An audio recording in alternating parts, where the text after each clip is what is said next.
So we've got some questions from the viewers. We're going to keep asking them. We'll put it to you then, Rob, first. Keys to stopping Mbappe again in the final. If we've seen in these last two games that there are ways to at least make him at least a little quieter than he would be in some games, what do you think those keys have been? Yeah, I mean, I think the key to stopping, if there is a way of stopping him, because I'm not really sure that there is an out-and-out way of stopping him. He's that good that you have to get tight.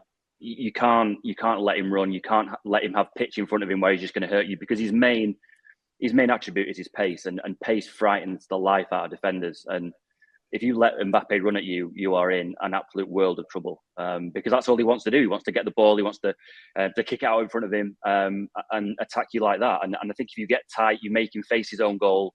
You make him pass it back into midfield. Then you've got half a chance. That the last thing you want to do as a defender is have Mbappe running in behind you, because once that happens, you're just not going to be able to stop him. Obviously, it's very easy for me to sit here and go, that's how you stop him. You've got to do this and got to do that. It's a completely different thing when you're on the pitch with him, because he is that quick and he's that good technically on the ball as well. But I think if to stand any chance of stopping him, you need to stop him running. Whether you can actually do that or not, and whether Argentina can do that on the day on Sunday is anyone's guess. But that would be my first point of call for the defenders. Stop him running, get him turning back inside, and make him lay the ball off, because you just don't want him anywhere near the ball, frankly.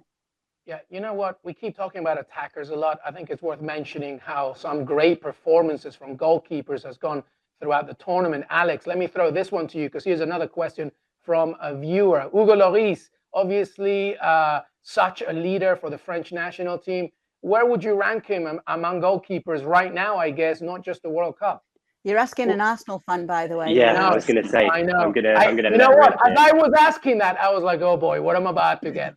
I'm not impartial on this subject. I think that really Lloris has been viewed generally as being a potential weak link for this France team. I don't think that's an unfair comment to make, even from my biased position. I think he's been seen as a goalkeeper who can be a little bit shaky, who does have the occasional kind of big mistake in him in big games. But I have to say, he's had a good tournament. I thought he was good again this evening. He made one or two really good saves. And that big mistake hasn't arrived yet. Now, of course, there's one big game still to come.